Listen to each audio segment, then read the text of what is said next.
So hello all, this is Chirag Patel. આજે આપણે બહુ જ ડીપ સિરીઝ, બહુ જ કોન્સેપ્ચ્યુઅલ સિરીઝ યુટ્યુબ ગુજરાતીમાં, જે ગુજરાતી લેંગ્વેજમાં જે સિરીઝ આવી છે બરાબર, એમાં સૌથી ડીપેસ્ટ સિરીઝ શરૂઆત કરવા જઈ રહ્યા છીએ બરાબર. એકદમ કોન્સેપ્ચ્યુઅલ સિરીઝ, એકદમ ડીપમાં આપણે ભણીશું. સિરીઝનું નામ છે ધોરણ 11 બરાબર. ધોરણ 11ની રેડોક્સ પ્રક્રિયાઓનું ચેપ્ટર શરૂઆત કરવા જઈ રહ્યા છે બરાબર. રેડોક્સ પ્રક્રિયાઓ વિશે આપણે એકદમ ડીપમાં સમજીશું, દરેક કોન્સેપ્ટ સમજીશું બરાબર. અને આ રેડોક્સ પ્રક્રિયાઓનું આ સિરીઝ પત્યા પછી રેડોક્સ પ્રક્રિયાના લગભગ તમારી દરેક કોન્સેપ્ટ ક્લિયર થઈ જશે બરાબર. જોઈએ, સિરીઝનું નામ છે રેડોક્સ બરાબર. ધોરણ 11નું ચેપ્ટર છે, ચેપ્ટર નંબર 1 સેમિસ્ટર 2. ચેપ્ટરનું નામ છે રેડોક્સ બરાબર. રેડોક્સ વિશે આપણે શીખવાનું છે. હવે રેડોક્સ, આ ચેપ્ટરમાં રેડોક્સ પ્રક્રિયા બરાબર, રેડોક્સ પ્રક્રિયા આપણે શીખવાની જરૂર શું પડી બરાબર. રેડોક્સ પ્રક્રિયાનું ઇમ્પોર્ટન્સ શું છે, તો વિદ્યાર્થી મિત્રો ધ્યાનથી જુઓ, એકદમ ફોકસથી આખા વિડીયો સાંભળજો અને બની શકે તો નોટ અને પેન લઈને બેસજો, કારણ કે ચોપડીમાં જે રીતે આપ્યું છે તમે કન્ફ્યુઝ થઈ જશો બરાબર. એકદમ સિમ્પલ રીતે આપણે શીખીશું. તો રેડોક્સ પ્રક્રિયાનું ઇમ્પોર્ટન્સ શું છે ત્યાંથી આપણે શરૂઆત કરીશું. તો રેડોક્સ પ્રક્રિયાનું ઇમ્પોર્ટન્સ એ છે કે દરેક કોમ્પિટિટિવ એક્ઝામમાં બરાબર આ ચેપ્ટરના ક્વેશ્ચન્સ દરેક કોમ્પિટિટિવ એક્ઝામમાં આવશે જ. નીટ, જી, ગુજકેટ કોઈ પણ કોમ્પિટિટિવ એક્ઝામમાં આવશે જ બરાબર. બીજું એ કે ધોરણ 12માં આપણે પહેલા જ સેમમાં આપણે 2 ચેપ્ટર આ ચેપ્ટર પરથી આવશે બરાબર. જેમ કે પહેલું ચેપ્ટર છે વિદ્યુત રસાયણ બરાબર. વિદ્યુત રસાયણના દરેક કોન્સેપ્ટ રેડોક્સ પ્રક્રિયા પરથી આવશે બરાબર. અને બીજું છે સંવર્ગ સંયોજનો, જેને આપણે કોઓર્ડિનેશન કેમિસ્ટ્રી કહીએ છીએ. તેની દરેક રિએક્શન રેડોક્સ પ્રક્રિયાથી જ થશે બરાબર. એટલે કે ઓક્સિડેશન અને રિડક્શન આંગથી જ થશે બરાબર. બીજું, વિદ્યુત રસાયણમાં ઇલેક્ટ્રોન કઈ જગ્યાએ તેનું મૂવમેન્ટ થશે, કોનું ઓક્સિડેશન કોનું રિડક્શન, એ પણ તમારે જાણવામાં મદદરૂપ થશે આ રેડોક્સ પ્રક્રિયાવાળું ચેપ્ટર બરાબર. તો આ ચેપ્ટર બહુ જ ઇમ્પોર્ટન્ટ છે, તો ધ્યાનથી સાંભળજો. શરૂઆત કરવા જઈ રહીએ રેડોક્સ. તો રેડોક્સ એટલે શું? તો રેડોક્સ એટલે કે રેડોક્સ એ 2 શબ્દોનું સંયોજનથી બનેલું છે બરાબર. જેને કોઈ રિએક્શનમાં ઓક્સિડેશન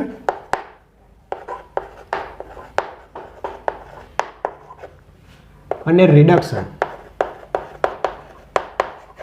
કોઈ પણ રિએક્શનમાં ઓક્સિડેશન અને રિડક્શન થતું હોય તો તે રિએક્શનને આપણે રેડોક્સ રિએક્શનો કહીશું બરાબર.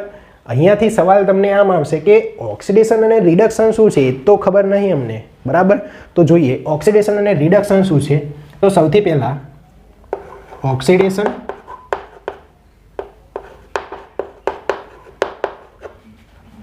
અને અહીંયા લખી દઉં રિડક્શન. બંને એક સાથે આપણે જોતા જઈશું તો જ ખ્યાલ આવશે. ચોપડીમાં પહેલાં ઓક્સિડેશન પછી રિડક્શન એવું બધું મેસઅપ થઈ જાય, જેવું કન્ફ્યુઝન થઈ જાય તેવી રીતે કંઈક લખ્યું છે. તો ધ્યાન આપો વિદ્યાર્થી મિત્રો. ઓક્સિડેશન અને રિડક્શન એટલે કે રેડોક્સ પ્રક્રિયાના દરેક concept over the time period build થતા આવ્યા છે બરાબર. પહેલો કોન્સેપ્ટ આવ્યો, બીજો આવ્યો, ત્રીજો આવ્યો, ચોથો આવ્યો, એ રીતે ઓવર ધ ટાઈમ પીરિયડ વૈજ્ઞાનિકોએ જુદી રિએક્શનોનો જેમ અભ્યાસ કરતા થયા તેમ over the time period redox પ્રક્રિયાના કોન્સેપ્ટો બિલ્ડ થતા આવ્યા છે બરાબર. એ દરેક કોન્સેપ્ટ ઉપયોગી છે અને દરેક કોન્સેપ્ટ આપણે શીખવાનો છે બરાબર.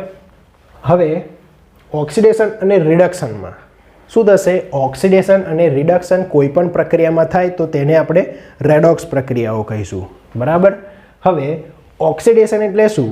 તો ધ્યાન આપો, જ્યારે વૈજ્ઞાનિક સૌથી બેઝિક ડેફિનેશન વૈજ્ઞાનિકો દ્વારા આપવામાં આવેલી સૌથી બેઝિક ડેફિનેશન ઓક્સિડેશન માટેની એ હતી, નામ પરથી જ ખબર પડશે કે ઓક્સિડેશન મતલબ કે શું?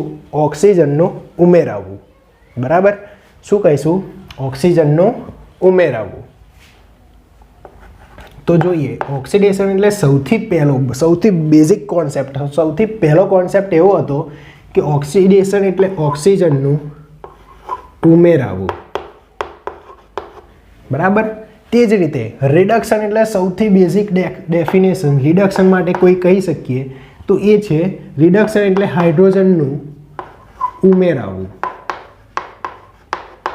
બરાબર. સૌથી બેઝિક ડેફિનેશન આવી હતી વૈજ્ઞાનિકો તરફથી કે કોઈ પણ રિએક્શનમાં જો ઓક્સિજન ઉમેરાતો હશે તો તેને આપણે કહીશું ઓક્સિડેશન થાય છે તેમ કહીશું બરાબર.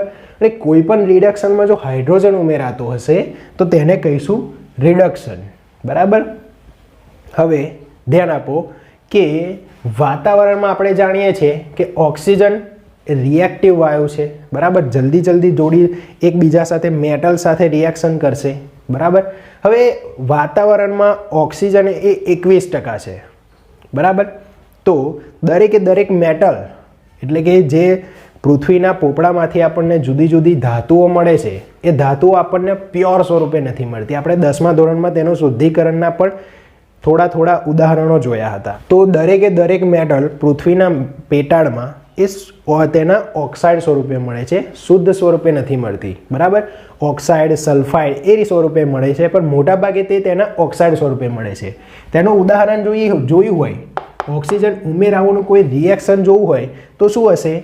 સિમ્પલી એ હશે કે કોઈ મેટલ તેના ઓક્સાઇડ સ્વરૂપે જોવા મળે છે, તે રિએક્શન આપણે લખવાની. જેમ કે મેગ્નેશિયમ ધાતુ આપણે લઈએ તો એ પણ ઓક્સિજન વાતાવરણમાં ઓક્સિજન સાથે રિએક્ટ કરી કયા સ્વરૂપે જોવા મળે છે? MgO સ્વરૂપે જોવા મળે, બરાબર. રિએક્શન બેલેન્સ કરવા માટે આગળ 2 મૂકી દઈશ. એ જ રીતે સલ્ફર માં ઓક્સિજન ઉમેરાશે તો સલ્ફર ડાયોક્સાઇડ બનશે, બરાબર. હવે ધ્યાન આપો, આ તો થયા ઓક્સિડેશનના ઉદાહરણો, જેમાં આપણે જોયું કે ઓક્સિજન ઉમેરાય છે. મેગ્નેશિયમમાં ઓક્સિજન ઉમેરાયો, MgO થયો, તેનો ઓક્સાઇડ બન્યો, બરાબર. ઓક્સિજનનું ઉમેરાવું એટલે વૈજ્ઞાનિકોએ કહ્યું હતું ઓક્સિડેશન, બરાબર. તો સૌથી સિમ્પલ રિએક્શન છે કે ઓક્સિજનનું ઉમેરાવું એટલે ઓક્સિડેશન, હાઇડ્રોજનનું ઉમેરાવું એટલે રિડક્શન. આનું કોઈ ઉદાહરણ લઈએ કે જેમાં હાઇડ્રોજન ઉમેરાતું હોય તો આ પણ ઉદાહરણ વિદ્યાર્થી મિત્રો આપણે 10મા ધોરણમાં ક્યાંક ને ક્યાંક ભણી ચૂક્યા છીએ, બરાબર. એ રિએક્શન છે ઇથિનમાંથી ઇથાઇન બનવું, બરાબર. CH2 double bond CH2 plus આમાં હાઇડ્રોજન ઉમેરાશે, બરાબર. તો શું બનશે? ઇથાઇન બનશે. CH3 બનશે, બરાબર. અહીંયાથી એક બંધ તૂટી જશે અને આ હાઇડ્રોજન એક અહીંયા અને એક અહીંયા જોડાઈ જશે, બરાબર. હવે બીજો કોન્સેપ્ટ, આ તો હતો સૌથી બેઝિક કોન્સેપ્ટ, બરાબર, કે ઓક્સિજન ઉમેરાવું એટલે ઓક્સિડેશન, હાઇડ્રોજન ઉમેરાવું એટલે રિડક્શન, બરાબર. હવે બીજો કોન્સેપ્ટ કે જ્યારે વૈજ્ઞાનિકોએ મિથેન કોઈ પણ દહનની પ્રક્રિયા જોઈ, ધારો કે મિથેનના દહનની પ્રક્રિયા જોઈ, ત્યારે તેમણે શું જોયું? તો મિથેનના દહનની પ્રક્રિયા પણ આપણે જોઈ ચૂક્યા છે 10મા ધોરણમાં. CH4 પ્લસ ઓક્સિજનની હાજરીમાં મિથેનને સળગાઈએ, O2 gives શું મળશે? કાર્બન ડાયોક્સાઇડ અને પાણી, આપણને ખબર છે, બરાબર. સમીકરણ બેલેન્સ કરવું હોય તો અહીંયા 2 થશે, 2 દુ 4 હાઇડ્રોજન, 4 ઓક્સિજન, 2 4 ઓક્સિજન, બરાબર. આ સમીકરણ બેલેન્સ થઈ ગયું. હવે જોયું મિથેનને હવામાં સળગાયો તો શું થયું? અહીંયા જુઓ, મિથેન એટલે કે CH4માં હાઇડ્રોજન દૂર થયો, એની જગ્યાએ ઓક્સિજન ઉમેરાયો. તો ઓક્સિજન ઉમેરાય તેને આપણે ઓક્સિડેશન કહ્યું, બરાબર. હવે જ્યારે હાઇડ્રોકાર્બન્સની વાત કરવામાં આવશે, જ્યારે ઓર્ગેનિક કેમિસ્ટ્રીની વાત કરવામાં આવશે, બરાબર, ઓર્ગેનિક કેમિસ્ટ્રી હાઇડ્રોકાર્બનની વાત કરવામાં આવશે અથવા તો કાર્બનિક સંયોજનોની વાત કરવામાં આવશે, ત્યારે શું થશે? કાર્બન જોડે હાઇડ્રોજન લગાવેલો હશે, બરાબર. તેને જ આપણે કાર્બનિક સંયોજનો કહીએ છીએ, બરાબર. કાર્બન અને હાઇડ્રોજનના સંયોજનો. તો અહીંયા મિથેન એ હાઇડ્રોજન કાર્બનિક સંયોજન છે, બરાબર. તેમાં શું થયું? ઓક્સિજન ઉમેરાયો, મતલબ કે ઓક્સિજન ઉમેરાયો મતલબ મિથેનનું થયું ઓક્સિડેશન અને CO2 બન્યો, બરાબર. તો વૈજ્ઞાનિકોએ જોયું કે જ્યારે ઓક્સિજન ઉમેરાય છે, શું થયું? ઓક્સિજન જ્યારે ઉમેરાયો ત્યારે એક બીજી વસ્તુ પણ થયું, હાઇડ્રોજન દૂર થયો, બરાબર. CH4માંથી 4 હાઇડ્રોજન દૂર થઈ ગયા અને એની જગ્યાએ ઓક્સિજન ઉમેરાયો, બરાબર. તો બીજું એવું કહ્યું એમને કે હાઇડ્રોજન દૂર થવાની પ્રક્રિયા, હાઇડ્રોજન દૂર થવાની પ્રક્રિયાને પણ ઓક્સિડેશન કહેવાય, બરાબર. એ જ રીતે ઓક્સિજન દૂર થવાની પ્રક્રિયા, ઓક્સિજન દૂર થવાની પ્રક્રિયાઓને પણ આપણે રિડક્શન પ્રક્રિયાઓ કહીશું. આનું કોઈ ઉદાહરણ લઈએ આપણે તો એનું ઉદાહરણ બનશે HgO ને આપણે ગરમ કરીશું તો Hg+O2 મળશે, બરાબર. સમીકરણ બેલેન્સ થઈ ગયું. શું કર્યું? HgO, Hg એટલે પારો, તેનો ઓક્સાઇડ છે, એને ગરમ કરીશું તો Hg અને O2 મળશે, એટલે કે ઓક્સિજન દૂર થશે. તો ઓક્સિજન દૂર થવાની પ્રક્રિયાને આપણે રિડક્શન પ્રક્રિયાઓ કહીશું, બરાબર. ત્રીજું બેઝિક કોન્સેપ્ટ છે, આ મેઇન કોન્સેપ્ટ હજુ આવવાની વાર છે, બરાબર. આ એકદમ બેઝિક કોન્સેપ્ટ છે, સૌથી બેઝિક કોન્સેપ્ટ છે ઓક્સિડેશન અને રિડક્શન પ્રક્રિયાઓ સમજવા માટે. હવે થોડુંક એડવાન્સમાં જઈએ તો આ રિએક્શન ધ્યાનથી જુઓ. શું થાય છે? ઓક્સિજન ઉમેરાય છે. વૈજ્ઞાનિકોએ જોયું કે ઓક્સિજનનું ઉમેરાવું, બરાબર. શું કહું છું અહીંયા? ફોકસથી એકદમ ધ્યાનથી સાંભળજો. ઓક્સિજનનું ઉમેરાવું ઓક્સિડેશન પ્રક્રિયા કહેવાશે. ઓક્સિજન શું છે? ઓક્સિજન એ વિદ્યુત ઋણ તત્વ છે.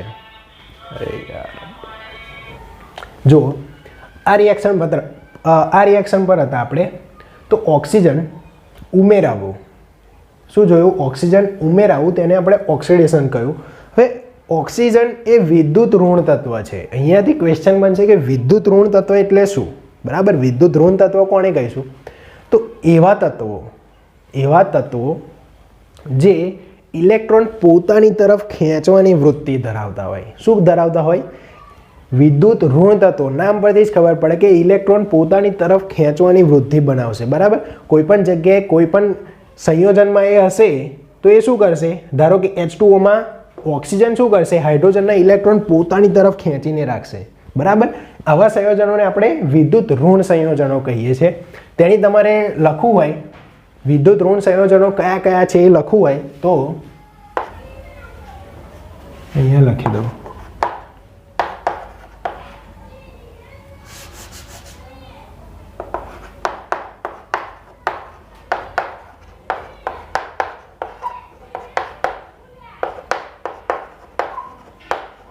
બરાબર. તો અહીંયા જે લખ્યા છે એ આની ઇલેક્ટ્રોનેગેટિવિટી લિથિયમ માટે 1, આની 1.5, 2, 2.5, 3, 3.5, 4, ક્લોરીનની 3, 2.8, 2.5. તો અહીંયા જુઓ, કાર્બનથી આગળ એટલે કે nitrogen, oxygen, fluorine, chlorine, bromine અને આયોડિન, આ બધા ઇલેક્ટ્રોન નેગેટિવ તત્વ છે, ઇલેક્ટ્રોન વિદ્યુત ઋણ તત્વ છે, બરાબર. Nitrogen, oxygen, fluorine, chlorine, bromine, iodine, આખી હેલોજનની સિરીઝ અને નાઇટ્રોજન અને ઓક્સિજન. આખા પિરિયોડિક ટેબલમાં સૌથી ઇલેક્ટ્રોનેગેટિવ વિદ્યુત ઋણ તત્વ કયું છે? ફ્લોરિન, જેની ઇલેક્ટ્રોનેગેટિવિટી 4 છે, બરાબર. આ સિરીઝ યાદ રાખજો, કામમાં આવશે, બહુ જ કામમાં આવશે કેમિસ્ટ્રીમાં, બરાબર. તો એવા તત્વો કે કોઈ સંયોજનો સાથે જો બંધમાં હશે તો બંધના ઇલેક્ટ્રોન પોતાની તરફ ખેંચશે, તેને આપણે વિદ્યુત ઋણ તત્વ કહીશું, બરાબર. ઓક્સિજન પણ શું છે? વિદ્યુત ઋણ તત્વ છે. તો વૈજ્ઞાનિકોએ વિચાર્યું કે વિદ્યુત ઋણ તત્વ જ્યારે ઉમેરાય, બરાબર. શું નવો કોન્સેપ્ટ શું કાઢ્યો કે વિદ્યુત ઋણ તત્વ જ્યારે ઉમેરાશે તેને પણ આપણે ઓક્સિડેશન કહી શકીએ, બરાબર. કારણ કે ઓક્સિજન શું હતો? વિદ્યુત ઋણ તત્વ હતો, બરાબર. તો કહ્યું કે વિદ્યુત ઋણ તત્વ ઉમેરાય, અથવા તો જો વિદ્યુત ઋણ તત્વ ઉમેરાય એને ઓક્સિડેશન કહીએ તો વિદ્યુત ધન તત્વ દૂર થાય તેને પણ ઓક્સિડેશન કહેવાય, બરાબર. વિદ્યુત ધન તત્વ દૂર થાય, બરાબર. એ જ રીતે રિડક્શનમાં શું કહીશું? વિદ્યુત ધન તત્વ ઉમેરાય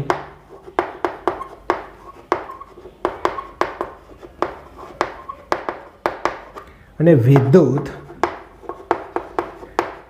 ઋણ તત્વ દૂર થાય, બરાબર. શું કહ્યું કે ઓક્સિજન એ ઇલેક્ટ્રોન એટલે વિદ્યુત ઋણ તત્વ હતું, ઇલેક્ટ્રોનેગેટિવ યાદ આવી જાય છે ઇંગ્લિશમાં. ઓક્સિજન એ વિદ્યુત ઋણ તત્વ હતું, વિદ્યુત ઋણ તત્વ ઉમેરાય છે એને આપણે ઓક્સિડેશન કહીએ છીએ, બરાબર. તો વિદ્યુત ઋણ તત્વ ઉમેરાવું એને પણ આપણે ઓક્સિડેશન કહીશું, અને વિદ્યુત ધન તત્વ દૂર થવું તેને પણ આપણે ઓક્સિડેશન કહીશું. આની કોઈ રિએક્શન લખવી હોય કે આ કેમેરામાં આવે છે, ઓકે, એક રિએક્શન આવી જશે. આની કોઈ રિએક્શન લખવી હોય તો રિએક્શન શું લખી શકીએ કે વિદ્યુત ઋણ તત્વ ઉમેરાવું, બરાબર. જેમ કે Mg + Cl2 gives MgCl2, બરાબર. ક્લોરીન એ વિદ્યુત ઋણ તત્વ છે, મેં અહીંયા લખી દીધું છે. Mg મોસ્ટ ઇલેક્ટ્રોનેગેટિવ તત્વ કયું છે? F2, fluorine. MgF2, બરાબર. તો આવી રિએક્શનો જેમાં વિદ્યુત ઋણ તત્વ ઉમેરાશે તેને પણ આપણે ઓક્સિડેશન પ્રક્રિયાઓ કહીશું, બરાબર. વિદ્યુત ધન તત્વ ઉમેરાય તેવી રિએક્શન લખવી હોય તો આપણે એનું એક ઉદાહરણ લખીએ કે HgCl.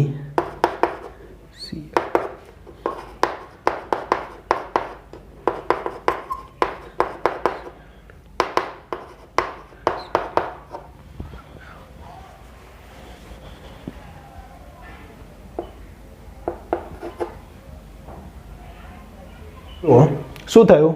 HgCl2 SnCl2, બરાબર. Sn એટલે ટીન માંથી Hg2Cl2 બન્યા અને SnCl4 બન્યા, બરાબર.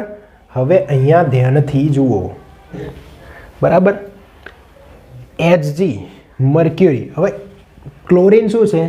ઇલેક્ટ્રોન નેગેટિવ તત્વ છે. શું છે? વિદ્યુત ઋણ તત્વ છે. તેની પર આવશે માઇનસ ચાર્જ, Hg પર આવશે પ્લસ ચાર્જ. Hg જો પ્લસ ચાર્જ વાળો હોય મતલબ કે અહીંયા પારાનું ઉમેરાવું, પારો એકમાંથી શું થયા? 2 થયા. તો વિદ્યુત ધન તત્વ ઉમેરાયું તેને આપણે રિડક્શન પ્રક્રિયાઓ કહીશું. હવે અહીંયા ધ્યાનથી જુઓ, અહીંયા આને તો આપણે રિડક્શન પ્રક્રિયાઓ કહીશું, પણ અહીંયા જુઓ SnCl2 માંથી SnCl4 થયા. શું થયું? SnCl2 માંથી SnCl4 થયા, મતલબ કે 2 ક્લોરીન ઉમેરાયા. ક્લોરીન શું છે? વિદ્યુત ઋણ તત્વ છે. વિદ્યુત ઋણ તત્વનું ઉમેરાવું આપણે શું કહેતા હતા? ઓક્સિડેશન. તો અહીંયા HgCl2 નું શું થાય છે? રિડક્શન, અને SnCl2 નું શું થાય છે? ઓક્સિડેશન. કેમ? કારણ કે SnCl2 માંથી SnCl4 બનશે. આ રિએક્શન હું આ રીતે લખું, આ રીતે કંઈક લખું, Hg2Cl2 + SnCl4. તો અહીંયા Hg નું શું થયું? રિડક્શન. SnCl4 બન્યો SnCl2 માંથી, એનું શું થયું? ઓક્સિડેશન. અહીંયા જોશો તો રિડક્શન અને ઓક્સિડેશન બંને એક જ રિએક્શનમાં થાય છે. તો આવી રિએક્શનને આપણે રેડોક્સ પ્રક્રિયાઓ કહીએ છીએ. ઉદાહરણ હું અહીંયા લઉં છું કે વિદ્યુત ધન તત્વ દૂર થાય એવું એક ઉદાહરણ હું અહીંયા લઉં છું ઓક્સિડેશનમાં કે K4 FeCl6 plus H2O2 hydrogen peroxide, બરાબર.